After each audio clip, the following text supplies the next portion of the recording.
Welcome back to the Daily Drum on WHUR 96.3 HD2 and Sirius XM channel 141. I'm Harold Fisher. October is LGBTQ plus History Month, and tonight we are going to take a look at the rich history, the vibrant culture, and incredible contributions of the LGBTQ plus community. We'll also reflect on the progress made and recognize the ongoing struggles. We're also going to celebrate the diversity that strengthens this community. Now, my guests are Victoria Kirby York, Deputy Executive Director for the National Black Justice Coalition, and Dr. Ravi Perry, Howard University Political Science Professor. Thank you both for joining the conversation. I appreciate it. Thanks for having us. Glad to be with you. So first, let's talk about the theme for LGBTQ plus History Month. This year's theme is medicine, #under the scope, celebrating and remembering the contributions of lesbian, gay, bisexual, and trans people in the fields of medicine and healthcare.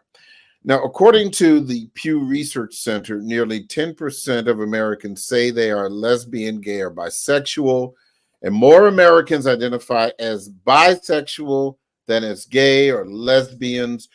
And among adults who are lesbian, gay, or bisexual, 62% identify as bisexual, while 38% are gay or lesbian. And nearly 2% of U.S. adults identify as transgender or non-binary. First of all, Victoria, let me start with you. When you look at LGBTQ plus History Month, what does it mean to you personally? Whew. As a person raised by Howard University, I really came into this work with a profound love and passion for history, our history. And so this month always fills me with so much pride because I know the shoulders I sit on of Black LGBTQ plus and same gender loving people that came before me. This past weekend was homecoming, to walk the yard and remember that the first president of Alpha Kappa Alpha Sorority Incorporated was Lucy Diggs Slowe, former dean of women, the Serena Williams before there was a Serena Williams nearly a century before, right? Was a same gender loving Black woman. To stare at Elaine Locke Hall and to be reminded that the godfather of the Harlem Renaissance was the department chair, for many years here, and really helped to shape the minds of people like Zora Neale Hurston, who not only founded the Hilltop, but of course documented Black folk tales and Black history for us to enjoy even today. At NBJC on October 1st, to kick off the month, we held our James Baldwin Legacy Awards, where we were able to honor our elders who really helped pave the way in a time when the civil rights movement wasn't doing too much for the LGBTQ plus folks in the movement, and the LGBTQ equality movements weren't doing much of anything for the Black folks in its spaces. So being reminded of our call to not only stand in the gap for our community today, but to always remind people that we've been here.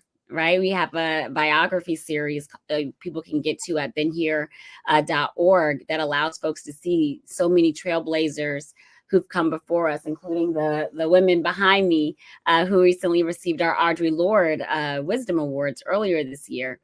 And so, I could talk forever about our history and what it means to me. But the thing that I care most about is that folks who didn't know some of the storied histories of our people have the chance this month to start to dig in. What about you, Ravi? What does it mean to you? Well, it means that we are a community that's more than just about pride and awareness. We have June, Pride Month, which I think is important, critical. It's where we commemorate the pride that we have in our individual identity groups that may not identify with the heterosexual community. But history means that we, in fact, have a history. We, in fact, have been here a long time.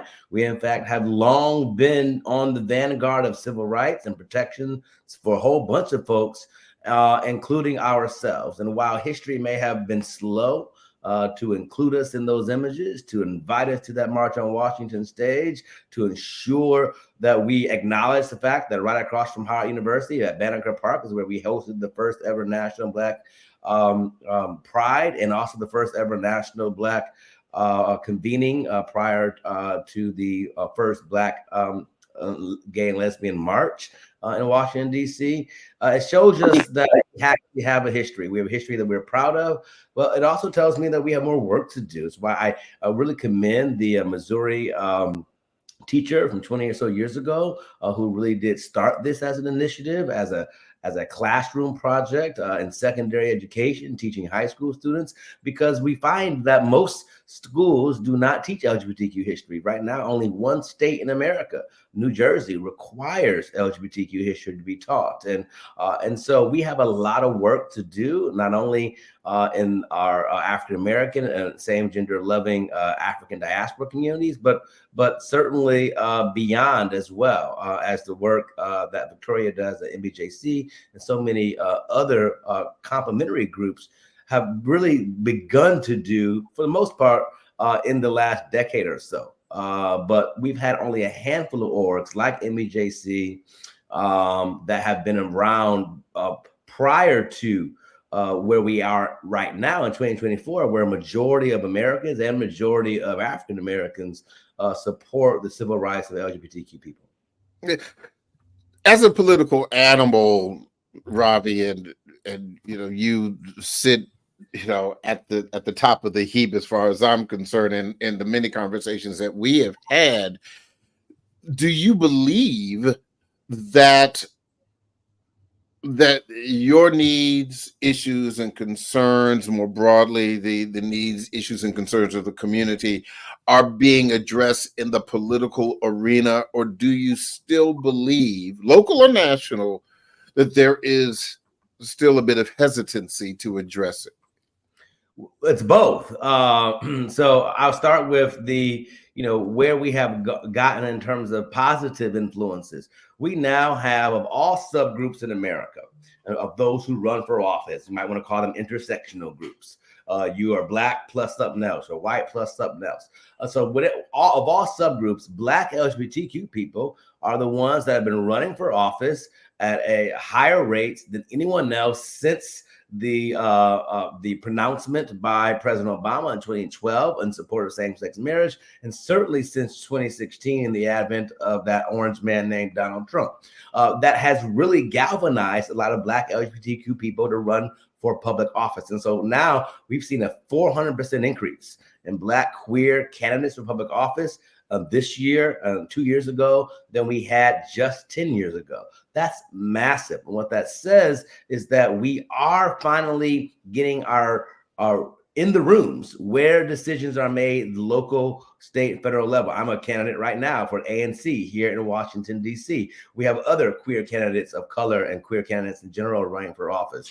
But it was, what we have seen is that it's been very recent, and it's been very, I think, complementary as it follows the social attitudes of Americans, where Americans in general, since about 2014 or so, have been on record of not only supporting civil rights of LGBTQ for people, but particularly supporting marriage as an issue that matters. And so, but we have also a lot of work to do. I'm someone who's been living with HIV, for example, for over 21 years now. We still do not have HIV criminalization bill passed. We still don't have an effective HIV/AIDS caucus, of which majority of members from the CBC or other kinds of caucuses are a part of. And so not everyone is yet still on board, so to speak, with the LGBTQ cause in terms of politics and elected officials, but it's getting better. It's getting better, of course, in the states where you might imagine Democratic-led states. But we still have majority of states where you can be fired for being LGBTQ. We still have majority of states where there are not hate crime protections at the state level. If you were to be a victim of a hate crime because of your sexual identity or gender expression.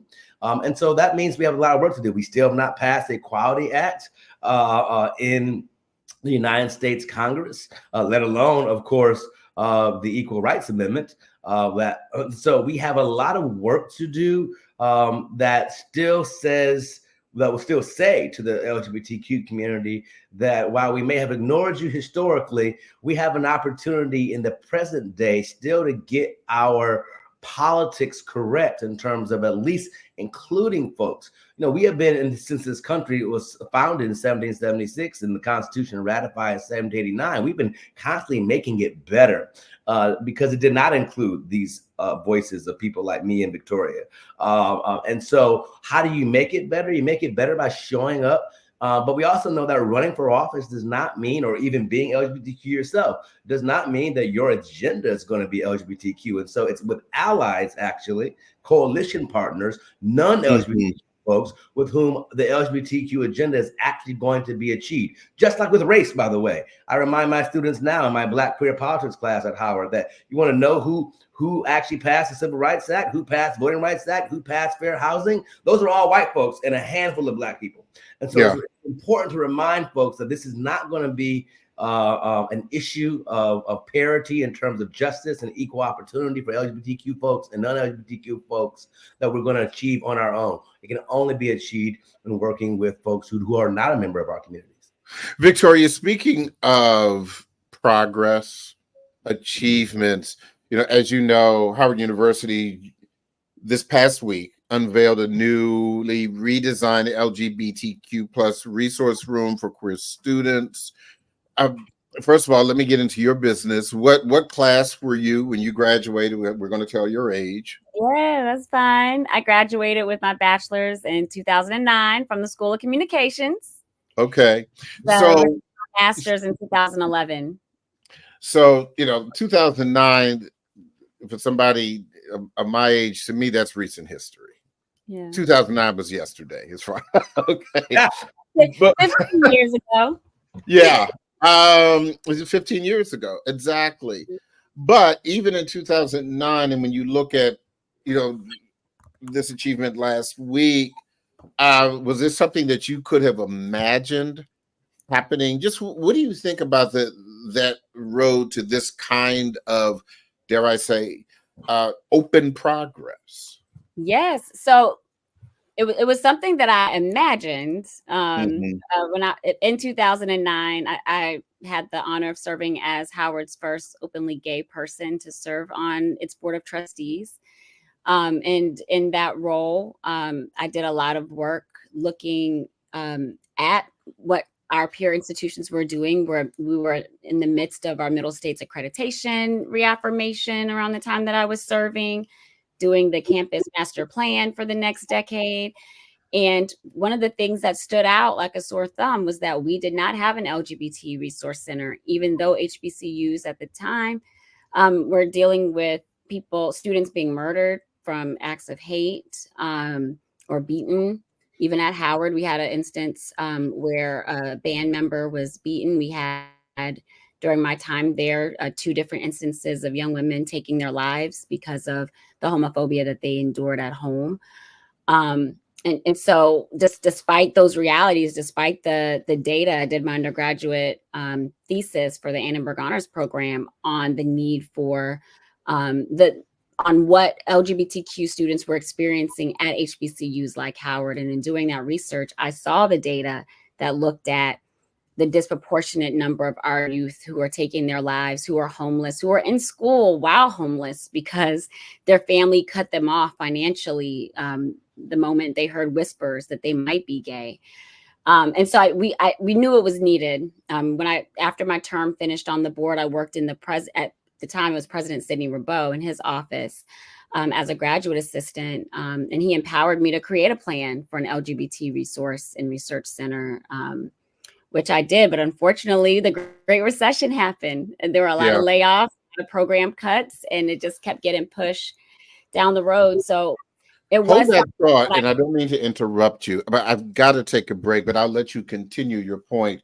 on the other side. This is a fascinating and important conversation. So sit tight just one moment. We are going to take a break, but don't forget you can hear this in every edition of the Daily Drum Insights segment via podcast on WHUR.com. The Original Quiet Storm with Raheem Devon is next on WHUR. I'm Harold Fisher. This conversation continues on Sirius XM channel 141 and 96.3 HD2 in just a few seconds. Welcome back to the Daily Drum on Sirius XM channel 141. I'm Harold Fisher. We continue our discussion about LGBTQ plus History Month. My guests are Victoria Kirby York, Deputy Executive Director for the National Black Justice Coalition, and Ravi Perry, Howard University Political Science Professor. Before the break, we were talking about progress, including some of the things that have been happening on the campus of Howard University and other HBCUs. Victoria, please continue your point. Yes. So, in helping to kind of get the ball moving in the direction of having an LGBTQ resource center at Howard, I could envision it. I could see it, wrote it down on paper, creative presentations and budgets around it. But it's a whole different thing to see it manifested, to see it as a real place that our students can come to.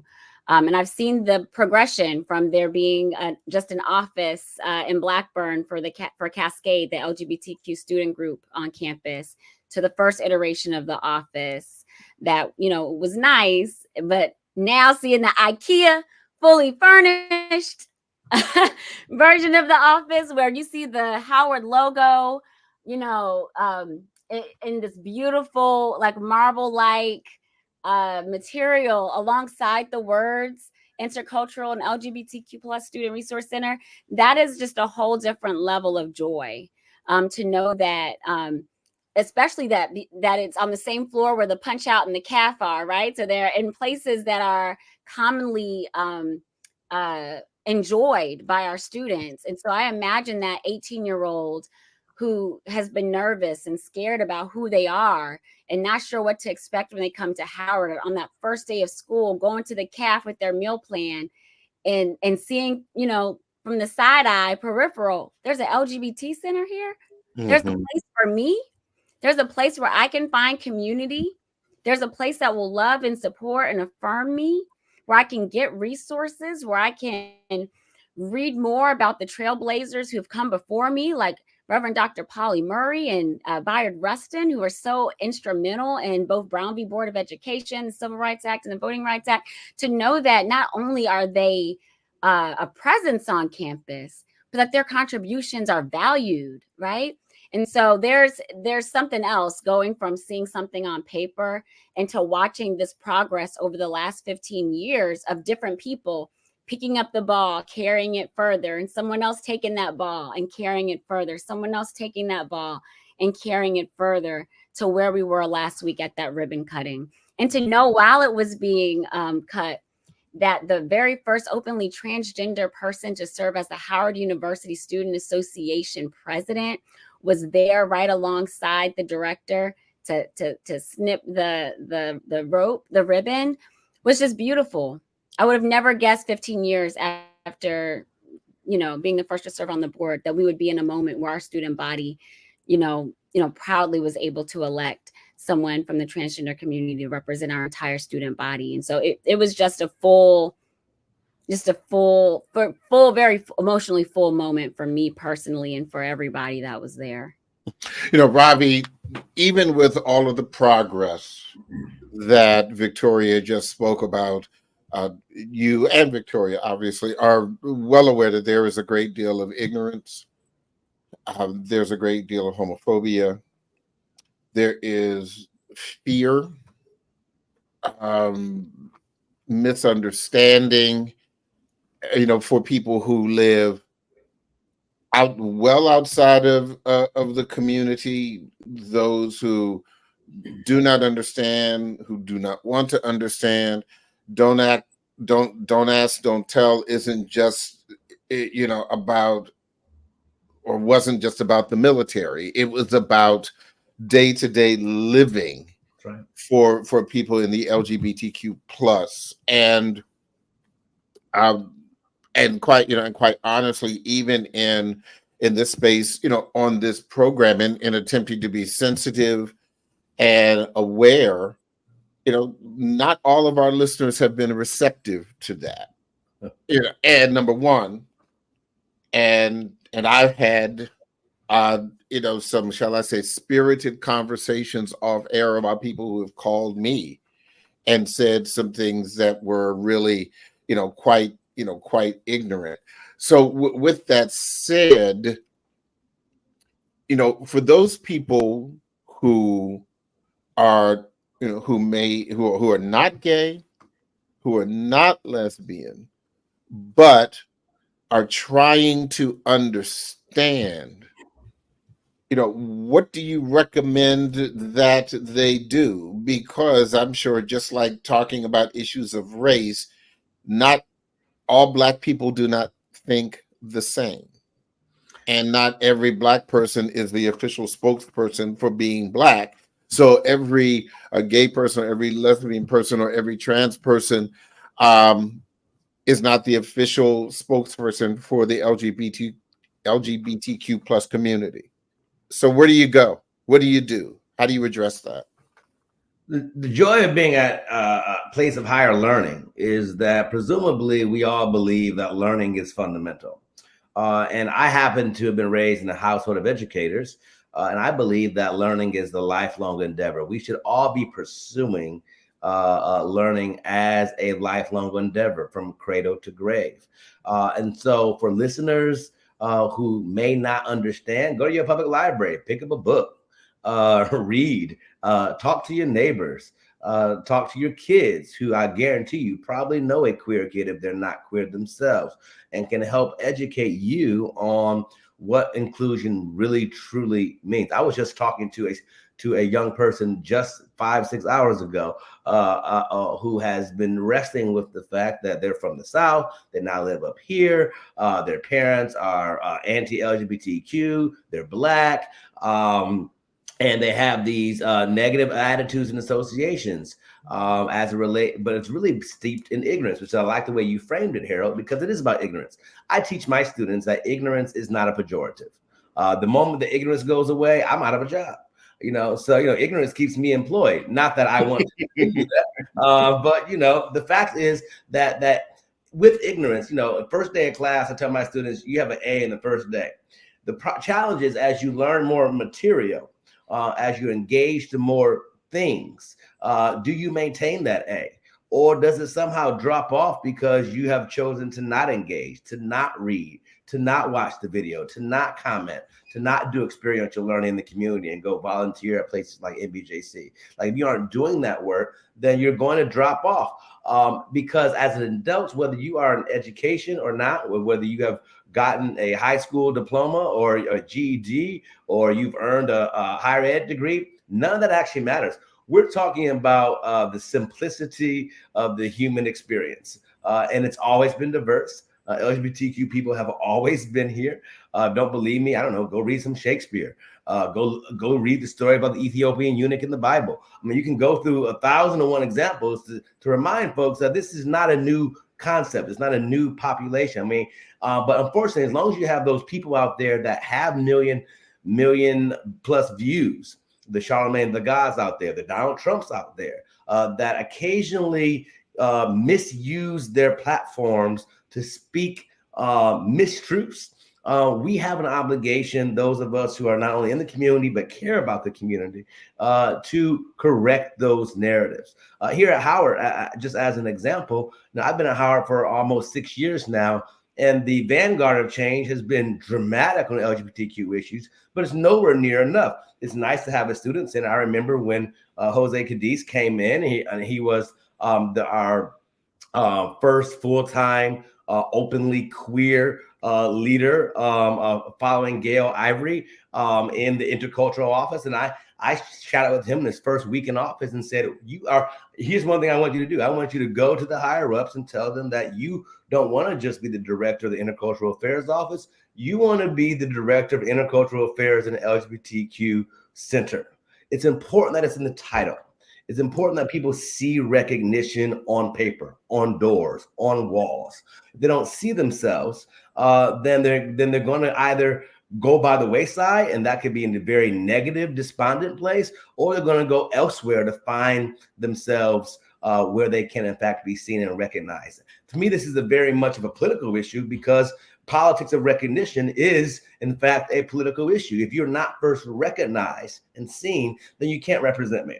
You cannot advocate for my issues. You also cannot simply understand my experience if you don't first see me and recognize me as human and understand that we actually have a lot in common. One of the things that I love about this progress we have seen is that on the student end, we have done surveys. Another thing that I have pushed as an educator here at Howard, where I've pushed that we need to actually count who are we talking about here. And we now have done surveys that demonstrate that Howard, as one example, has 40% queer students. That is a very high number. That has allowed us to gain other kinds of recognition, where Campus Pride Index lists Howard as the #1 place to go if you're a student who is on the LGBTQ plus spectrum. That is significant in terms of Howard's relationship with the District of Columbia, that has the best human rights laws in the country.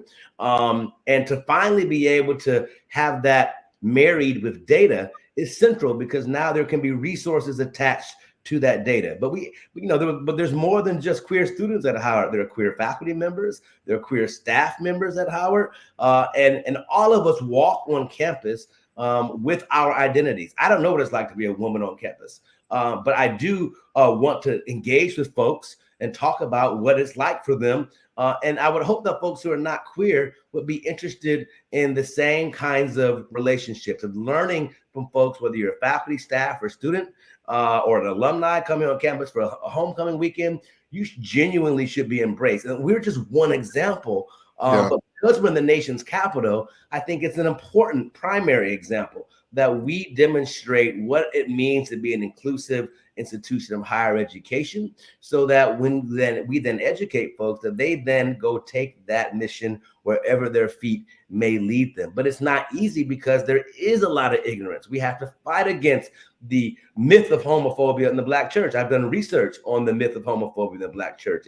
I have argued, and my data from the General Social Survey has demonstrated that there really is not homophobia in the Black church. There's homophobia among Black undereducated male pastors. That is not the church. The church are the people who sit in the pews, and those are mostly women, and those are mostly people that have the kinds of views that are willing to learn. So let me bring Victoria back in here, because a couple of things I wanted to ask you, Victoria. First of all, even as Ravi and you use the term queer, I remember as a teenager, that was a slur. Mm-hmm. So what happened? Yeah, so it actually started in academia.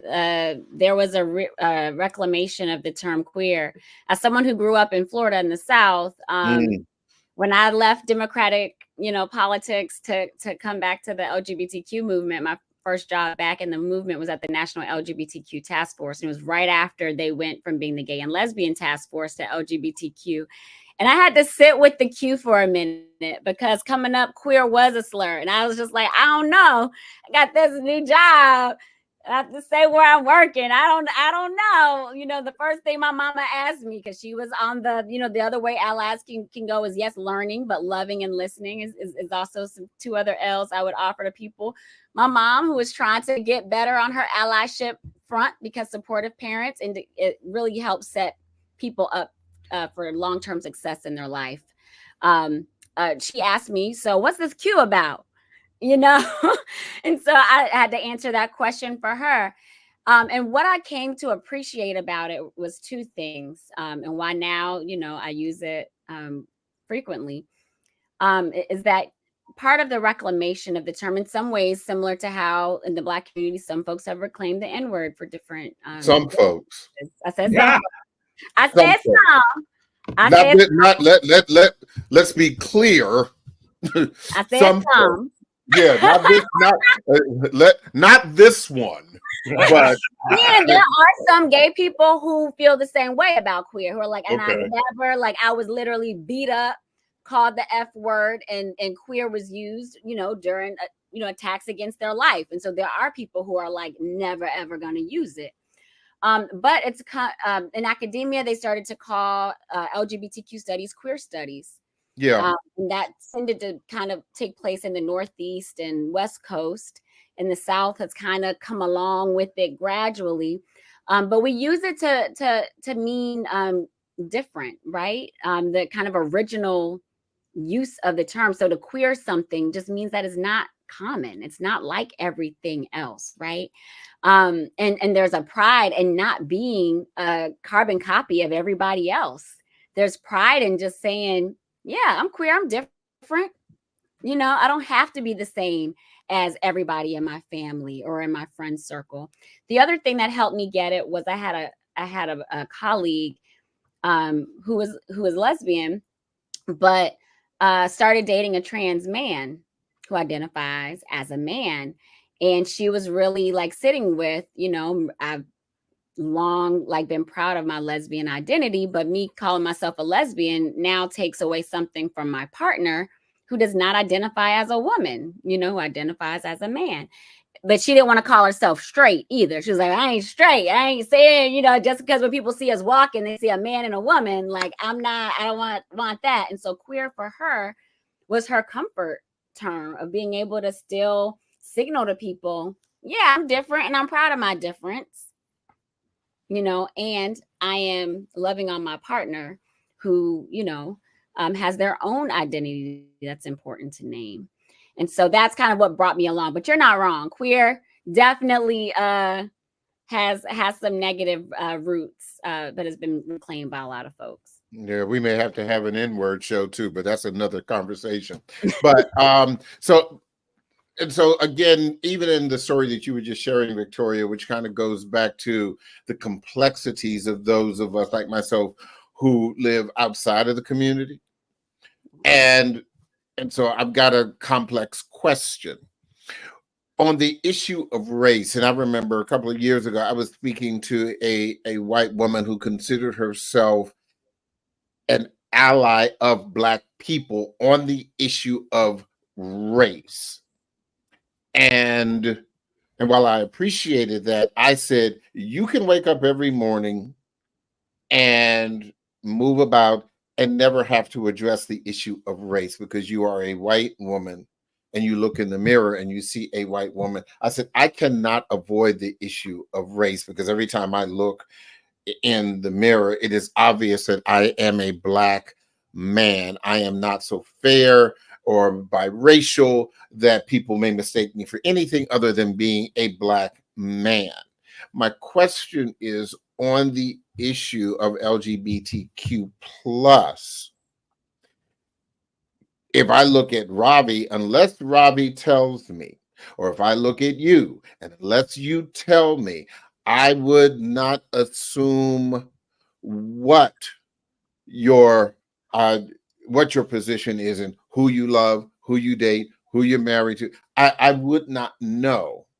So is it the same, Well, Victoria? it's not true for everybody, right? Right, and it's not exactly, It's which kind goes of back to like, the issue of race, yeah. So is So that to a right your comparison or not? comparisons, right? I see where you're going. I would say it's more akin to, the diversity of the color palette for Black people, right? Mm-hmm, My mm-hmm, grandmother is very fair skinned, right? My dad happened to be the darkest of the brothers, mm-hmm. right? But in some places, some people would see her and potentially might wonder if she's like Italian, might wonder if she's Puerto Rican, might wonder a whole host of things about her that they never would question about me, right? They would Right. make clear I'm a Black person, right?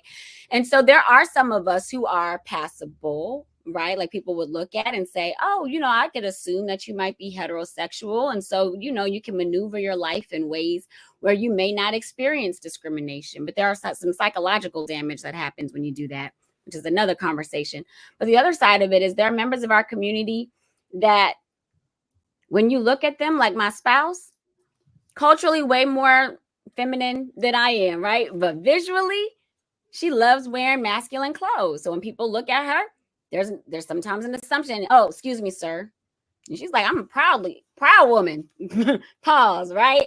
Or, some of my brothers who have maybe a higher pitched voice, have walk with a little bit more rhythm in their hips. You know what I mean? Like there's some other kind of parts of how a person shows up that signals to people an assumption of queerness, right? And so whether they are queer or not, right? Right. They Yeah. are treated as such, right? Just like, for instance, who is the sister, Rachel Dolezal? Black folks, we got duped by her too, because we know some really light skinned Black folks that got the hair, has the look, right? Like we thought you was one of us because we know people that look like you, right?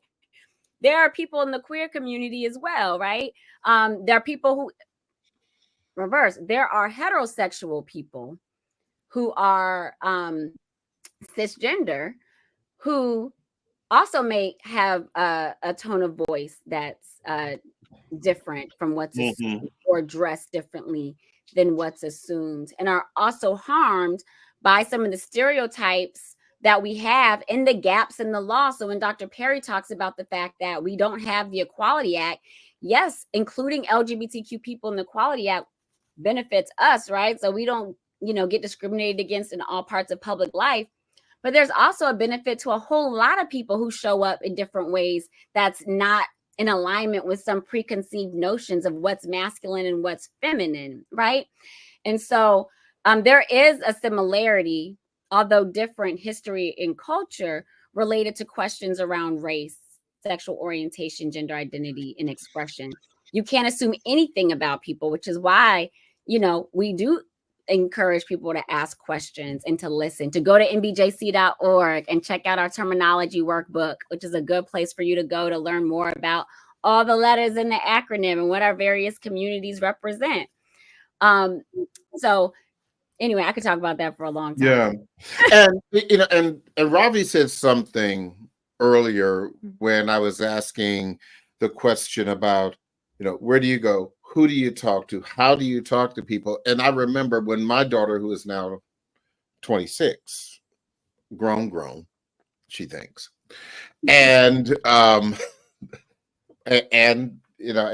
proud 2020 graduate of Howard University. But when she was in high school, and I remember I asked her, because you also, as a parent, want to make sure that you, at least in my family, that you are raising well-informed, well-educated children who are not ignorant. And I asked her, I think she was in 10th grade, and I said, just casually, because when you approach people and you say, so I have something to talk to you about, then they tighten up. But I just asked her casually, I said, are there any, gay people in your school? And she said, oh yeah, there were a few. And I said, well, what do you think about that? And she went, she shrugged. And I was like, that's it. She was like, yeah, they're there. And, so in that, 15-year-old way, she was basically telling me, yeah, it's just not a big deal. And I think that, as opposed to, who knows, 20 or 30 years ago, asking that same question, it could have been problematic. Yeah. And so as you were saying, Ravi, there has been a lot of progress, but there's still a lot of work that needs to be done. Well, I applaud your daughter. I think what she recognizes, it's amazing how welcoming a shrug can be. The fact that we're here, it's not important. It's just not an issue. And yes, we are here, and we've always been there. But the fact that recognition is honored, I think, is really what we have a lot of hope for with new generations. It's one of the reasons why I love being college professor. Every semester, you've got several thousand new students who are in front of you to learn from. This is one of my first semesters where every student was born this century. Makes me feel old. Right? It's like, oh wow, you could actually be my children. Like that is, and it does affect how you educate, how you comport yourself in some ways, because there isn't generational sameness there. I actually think, though, if we rely on young people, as we've done in most social justice movements, we will be right. I mean, look at the civil rights movement in the 50s and 60s. It was led by people who were in their 20s and in their 30s. Dr. King did not even make it to 40 years old, right? And so we often forget that. It's always has been young people who have led the vanguard of every social justice movement, at least in America. The question is, will we listen to them? And will we follow their lead? And I think that Black communities have started and begun to do so, but not all of them. I mean, we just saw, Alpha Phi Alpha just create a policy that says that they will have no trans potential admits. I think that that's short-sighted in the Black community, particularly when you haven't done any studies, you haven't done any panels, haven't done any dialogues, haven't had any conversations, but to just make an edict based on the ignorance of your positions and your beliefs, I thought was quite travesty for Alpha Phi Alpha fraternity. I would hate to see any other than NPHC group members make that type of a decision. And as we mentioned, in church, church conversations in many places are quite welcoming, quite affirming. In Black churches, a part of the UCC congregations, part of the Congregational Church, a part of some Baptist churches, even, which is, as we all know, the reason why we have the Progressive Baptist Convention versus the Missionary Baptists and National Baptists is because they kicked King out. They disagreed with King on basic matters of social justice that all of us now assume are normal. But he was a pariah in the 1960s. And so we do have work to do, but I think it's people like your daughter who we really have to look up to, who understand that difference is so benign because it's so everyday. And the question is, what do we reckon? What do you do with that? And I think that the simplicity of recognition really goes a very, very long way. I was proud, for example, to be quote unquote the founder of the Lavender graduation at Howard. I went to the University of Michigan, where we had a Lavender graduation in the 90s. And so there is the fact that I came here, I'm like, well, wait a minute, if you're queer here, there's not a space to recognize you on your graduation day. We now do it, and it's now formalized in our program. We should see every single school doing that. And if you added a PWI, then you need your Black graduation too. You need your variety of ethnic studies graduations, because recognition is really central to who we are. And when you're young, that's particularly critical, because identity is really all that you can grasp and hold on to. And that's why it's so psychologically traumatizing, as I think Victoria was getting at, when you don't have that. You don't have that safety net in your family. You don't have that safety net in your church. You don't have that safety net in your friendship network.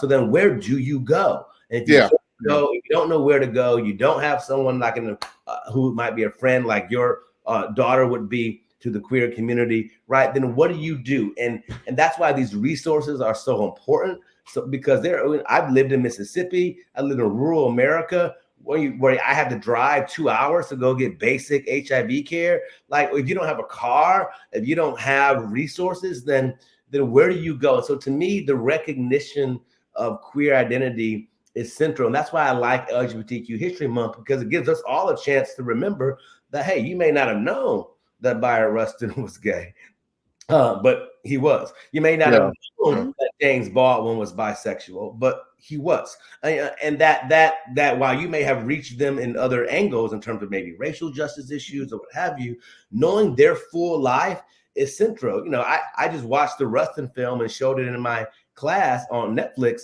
And what that film shows is that was done in 6 weeks.